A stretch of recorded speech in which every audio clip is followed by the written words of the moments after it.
보수 과정에 대해서 소개를 해드리고자 합니다. 제가 처음으로 배포하게 된 앱은 터닝이라는 앱인데요. 간단하게 소개를 하자면 내 계획에 딱 맞는 대학생 인턴 공고를 추천해주는 앱입니다. 혹시 최근에 인턴 공고를 찾고 계신 분이 계신다면 한번 다운받아 보셔도 좋을 것 같습니다. 먼저 프로젝트를 시작하려면 모두가 그렇겠지만 아이템 선정을 해야겠죠. 저희 팀은 이제 PM이라는 프로덕트 매니저 팀의 리더께서 아이템 선정을 해오셨고 그 아이템이 마음에 드는 팀원들이 지원을 해서 팀을 빌딩하게 되었습니다. 저희 PM님이 선정하신 아이템은 다음과 같습니다. 대학생들이 원하는 기간과 원하는 시작 날짜를 선정을 해놓으면 그에 맞춰 인턴 공고를 추천해 줄 수 있는 앱을 만들어보자를 아이템으로 선정을 하셨습니다. 이제 아이템을 선정을 했으면 그 아이템이 정말 수요가 있는지 확인을 해야겠죠. 그래서 저희는 설문조사와 인터뷰를 진행을 하였는데요. 그 결과 공통적인 답변을 얻을 수 있었습니다. 첫 번째로 대학생 인턴을 찾는 길이가 다름 아닌 취업 준비라는 것이었습니다. 그래서 저희는 이 결과를 토대로 3, 4학년들, 고학년 분들을 대상으로 좀 더 타겟팅을 해야겠다라고 생각을 했었고요. 두 번째로는 반복되는 탐색 과정에서 느끼는 피로함이었습니다. 대학생 인턴 공고를 찾기 위해서는 이제 기존에 이 공고 채용 사이트에 들어가서 그 공고 채용 사이트에서 신인이나 인턴 채널에 또 다시 들어가서 공고들을 살펴보아야 합니다. 그리고 그 공고들을 살펴보면서 내가 원하는 기간인지 내가 원하는 시작 날짜인지 확인을 직접 해야 되죠. 이러한 과정에서 사람들이 피로함을 느끼는 것을 파악할 수 있었습니다. 세 번째로 공고 일정 관리의 비효율성입니다. 지금 현재 채용 공고 사이트의 경우 보통 웹사이트로 되어 있어서 사람들이 휴대폰으로 간단하게 보기보다는 이제 각 잡고 컴퓨터 켜고 검색을 하시죠. 그리고 내가 원하는 채용 공고를 찾아도 그거 공고 자체만을 다루고 있기 때문에 내가 직접 그것을 기억하기 위해서는 노트에 기록을 하거나 캘린더에 박제를 직접 해야 되는 듯 일정 관리를 스스로 해야 되는 비효율성을 가지고 있었습니다. 그래서 저희는 이를 토대로 인터뷰이들은 공통적으로 대학생 인턴을 탐색하고 지원하는 과정에서 희망하는 계획과의 불일치성과 공고 일정 관리에 대한 불편함을 느끼고 있다고 파악했습니다. 그래서 저희 팀은 이를 해결하고자 프로젝트 방향성을 맞춰나갔습니다. 저희 프로젝트는 소프트라는 외부 연합 동아리에서 나아가게 된 프로젝트인데요. 소프트 혹시 아시나요? 소프트의 특성상 전통적으로 약간 합숙을 한 다음에 이제 발표를 하는 그러한 것이 있는데요. 그래서 저희도 개발 과정에서 합숙을 하게 되었습니다. 이제 합숙을 하기 전에 각자 파트끼리 준비할 것은 준비해오자 라고 하게 되었고 저희 팀은 PM님과 PM님을 도와주는 TL님과 디자인팀, 서버팀, 안드로이드팀, iOS팀 이렇게 5개의 파트로 이루어져 있었습니다. 그 중에서 저는 iOS 파트에 포함되어 있었고요. 저희 iOS 파트가 합숙 전에 들어가기 위해 준비한 것은 다음과 같습니다. 이제 폴더링 방식을 정하고 커밋 컨벤션과 코드 컨벤션 등을 정하고 구조도를 그리는 활동을 해갔습니다. 먼저 폴더링을 해갔는데요. 폴더링 같은 경우에는 저희는 클린 아키텍처를 최대한 지키고자 노력을 했었습니다. 근데 합숙이 2주라는 짧은 기간 안에 이루어졌기 때문에 완전하게 클린 아키텍처를 적용시키는 데에는 무리가 있다고 판단을 하였고 유스 케이스나 레퍼스토리 등을 제외하고 이제 최대한 저희가 할 수 있는 시간 안에서 클린 아키텍처를 적용해보자 하여서 폴더링을 다음과 같이 설정하게 되었습니다. 그리고 커밋 컨벤션은 다음과 같이 간단하게 작성을 하였고요. 그 다음에 코드 컨벤션은 이제 스타일 쉐어라고 iOS 개발을 하실 때 이제 기본으로 제공하는 가이드 같은 보편화된 가이드가 있습니다. 그래서 저희도 스타일 쉐어의 스위프트 스타일 가이드를 기본으로 따라갔고요. 그 기본에다가 저희 입맛대로 추가하거나 수정을 해서 코드 컨벤션을 정하였습니다. 이제 추가하거나 수정을 할 때는 스위프트 링트라는 것을 이용하였는데 스위프트 링트는 그 웹 개발하실 때 프린터나 ES 링트 아시죠? 그것처럼 문법 검사기 역할을 하는 아이입니다. 저희 밑에 줄을 보시면은 이제 파일 랭스 400줄, 1200줄 저게 있는데 400줄을 넘어가면 경고를 뜨게 하고 1200줄이 넘어가면 에러가 나도록 한 것이 있습니다. 저희가 이렇게 설정을 했던 이유는 저희 팀에 iOS 개발을 아예 처음 하시는 분도 있었고 아예 이걸로 취업 준비를 하고 계신 분들도 계셨어요. 그래서 실력 차이가 조금 있는 편이라서 각자의 성장을 위해서는 각자에게 맞는 디자인 패턴을 선택해서 작업을 하는 것이 좋을 것 같다라고 생각해서 MVC와 MVVM 패턴을 같이 혼용하게 되었고, MVC 패턴 같은 경우에는 뷰 컨트롤러가 많은 역할을 수행하기 때문에 굉장히 길어질 수 있게 됩니다. 그래서 기본 가이드에서 제공하는 그 줄보다 훨씬 더 많이 허용될 수 있도록 저희가 수정하여서 사용하였습니다. 그 다음에는 구조도를 그렸는데요. 저희가 합숙 전에도 전체 회의를 몇 번 진행을 했었고 그 전체 회의 과정에서 합숙 기간 동안 어디까지 개발을 할 것인지 MVP를 선정을 마친 상태였습니다. 그래서 그 MVP에 따라서 이렇게 구조도를 그렸었습니다. 저희 앱은 이제 회원가입과 로그인을 거치게 되면 온보딩이라는 화면이 나타나게 되는데요. 온보딩에서는 이제 대학생 본인의 학년과 나는 겨울방학 때만 인턴을 하고 싶어 하면은 인턴 기간과 인턴을 시작하고 싶은 연도와 달을 표시해 주시면 됩니다. 그러면 이제 4개의 탭으로 넘어가게 되는데요. 첫 번째는 이제 온보딩에서 입력한 계획 필터링에 따라 직접 공고를 추천해주는 홈 탭, 그리고 공고를 스크랩했을 때 그 스크랩된 공고들을 직접 관리하고 마감일을 확인할 수 있는 캘린더 탭, 그리고 내 계획과 상관없이 더 다양한 공고를 검색해보고 싶다 할 때 사용할 수 있는 탐색 탭, 그리고 마이페이스 탭, 이렇게 4가지 탭으로 이루어져 있습니다. 그래서 저희는 이 구조도를 그리고 이 구조에 따라서 파트별 역할을 분배해 나갔습니다.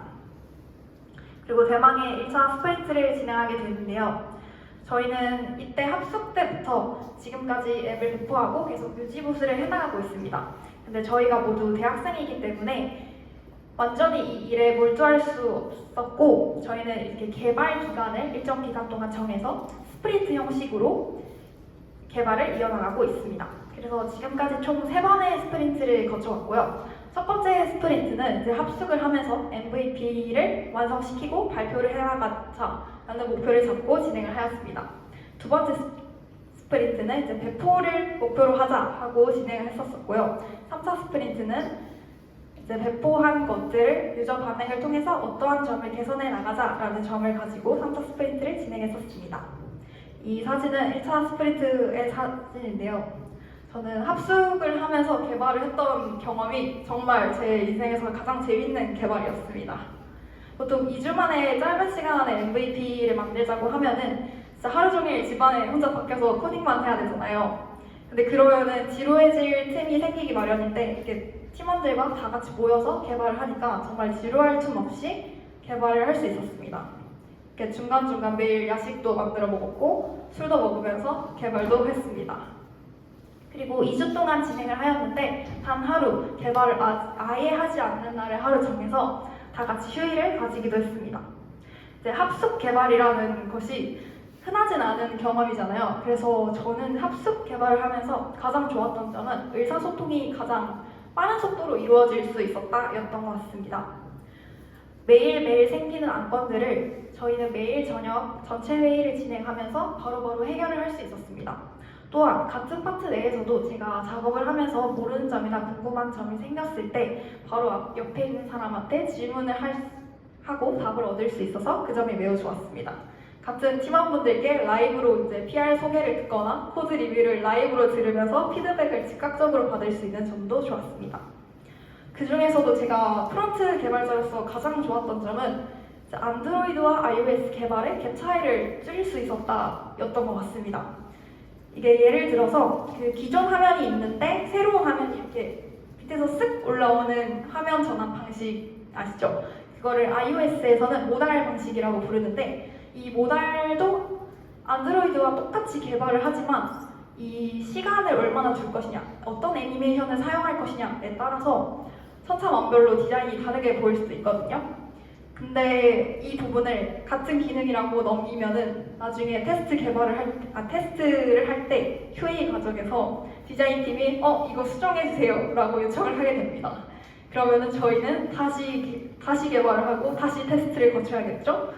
근데 아예 그 안드로이드 팀과 옆에서 바로바로 소통하면서 개발을 할 수 있으니까 그러한 중간 과정을 딱 다 없앨 수 있어서 저는 프론트 개발자로서 정말 편하게 작업을 할 수 있었던 것 같습니다. 그렇게 무사히 합숙을 마치고 저희는 부스도 운영을 하였습니다. 저희가 부스에서 진행했던 이벤트는 이제 사용자들이 모셨을 때 자신의 인턴 계획을 적어주시면 인턴을 추천해주는 이벤트를 진행을 했었고요. 저희가 이때 가장 신경 쓴 부분은 이때도 추후에 배포를 할 예정이었기 때문에 이 배포를 했을 때 사용자들에게 어떻게 알리냐에 대해서 초점을 두었고 그 방법으로 인스타그램을 시작했습니다. 그래서 저희는 인스타그램에 게시물을 올렸을 때 바로 확인할 수 있도록 인스타그램 홍보에 가장 초점을 두어서 부스를 운영하였습니다. 이제 발표까지 끝내고 2주간의 쉬는 시간을 가졌는데요. 2주간의 쉬는 시간을 가지고 2차 스프린트를 진행하게 되었습니다. 2차 스프린트의 목표는 스토어 배포를 목표로 하였습니다.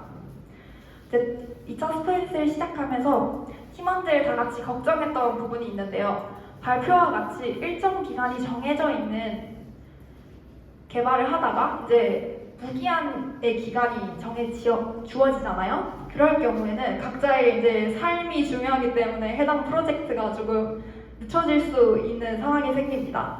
저희는 이러한 점을 방지하고자 전체 회의 시간도 따로 잡고 코어 타임이라는 것을 설정해서 다 같이 작업을 진행했었습니다. 코어 타임은 쉽게 말해서 다 같이 모여서 작업을 하는 건데요. 저희는 다 학생이니까 대면으로 만날 수 없어서 2시간이라는 시간을 코어 타임으로 잡고 다 같이 디스코드에 모여서 작업을 진행했습니다. 여기에 더 추가로 코어 타임을 좀 더 강압적으로 하기 위해 저희는 출퇴근 명부도 작성을 하였는데요. 오늘 사유가 있어가지고 참여를 못한다 하면은 그 사유라도 작성을 하도록 하였습니다. 그렇지 않으면 이제 추후에 회식 때 사용될 벌금을 내도록 하여서 강제성을 좀 더 부여하도록 하였습니다. 그렇게 2차 스프린트는 각자 집에서 각자 개발을 해서 배포를 완료하게 되었습니다.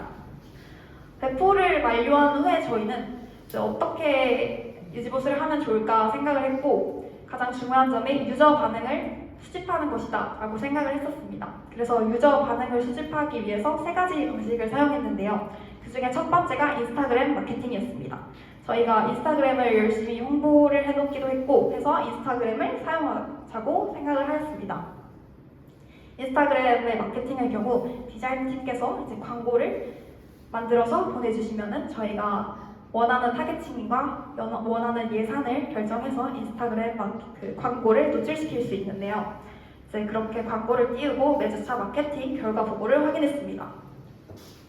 이제 결과 보고서에서 저희가 중점적으로 본 것은 그 광고를 보고 랜딩 페이지로 얼마만큼 많이 이동했냐, 실제 그 랜딩 페이지에서 실제 가입자 수로 얼마만큼 많이 이동했냐, 이 부분을 중요하게 보았습니다. 이게 보통 최고점을 찍고 나면은 다음 주나 다다음 주에 최저 가입률을 찍게 되더라고요. 그래서 저희는 이때 최저 가입률이 될 때쯤 이제 광고를 바꿀 때가 된 것 같다라고 생각을 하고 광고를 교체하기도 했었습니다.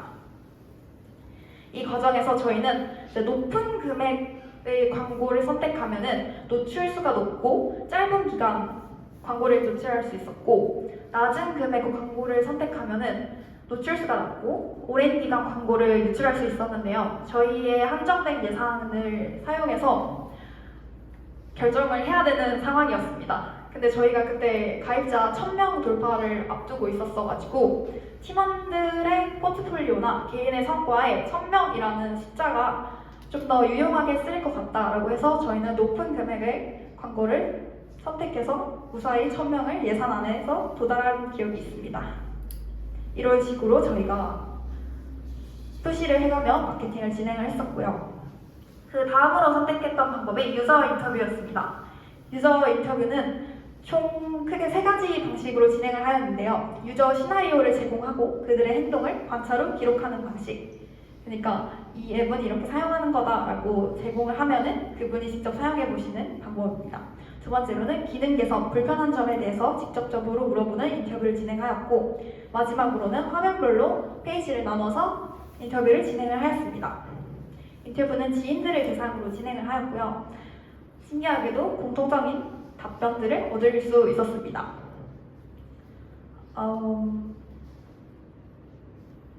먼저 유저 시나리오를 제공하고 사용자의 그 앱을 사용하는 현상을 저희가 관찰을 했을 때 신기하게도 다 같이 사용하지 않는 기능이 있더라고요. 그래서 저희가 그 화면별 인터뷰 때 왜 그 화면에서 그 기능을 사용하지 않았냐? 라고 질문을 했었는데 다 같이 그런 기능이 있는지도 몰랐다 라는 답변을 받은 적이 있습니다. 그래서 저희는 그런 점이 디자인에서 조금 잘못된 것 같다라는 것을 잡고 그거를 개선 포인트로 잡았었습니다.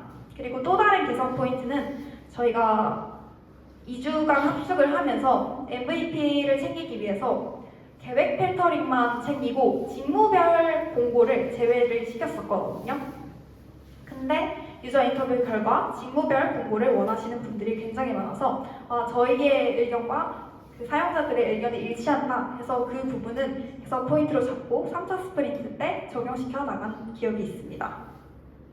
그리고 저희가 앞으로 남아있는 고민 포인트는 이제 공고를 스크랩해서 캘린더에 넣을 때 저희는 캘린더를 좀 더 꾸밀 수 있게, 좀 더 사용자가 가독성 있게 볼 수 있게 다양한 색깔로 저장을 할 수 있게 해놓았는데요. 그 사용자 입장에서는 그 색깔을 선택하는 과정이 너무 번거롭다라는 답변을 받은 적이 있습니다.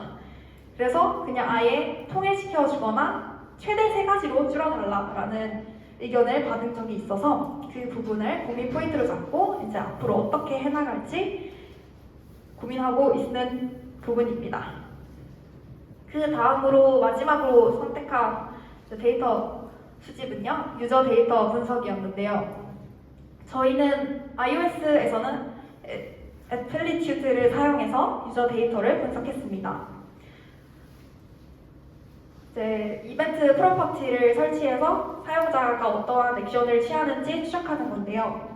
저희는 액션이 일어나는 거의 모든 버튼에 이걸 심어가지고 다 관찰을 했는데 그 중에 가장 유의 깊게 본 것이 2가지가 있습니다. 첫 번째가 데이 7 리텐션입니다.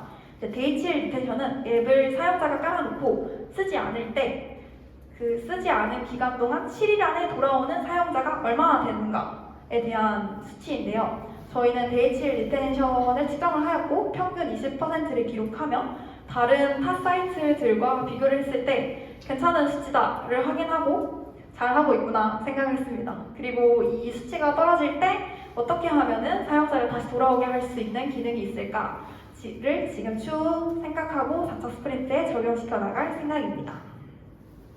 그 다음으로 저희가 중점적으로 본 것은 온보딩 전환율입니다. 저희가 앞서 말했듯이 온보딩에서 자신의 학년과 학년과 기간, 시작 연도를 입력을 해야 된다고 했었는데요. 이 온보딩이라는 것 자체가 사용자 입장에서는 이 앱을 사용하기 위해 들어왔는데 이걸 입력하라 하네 하고 뒤로 나가게 되는 진입 장벽 자체가 된다고 생각을 했었습니다.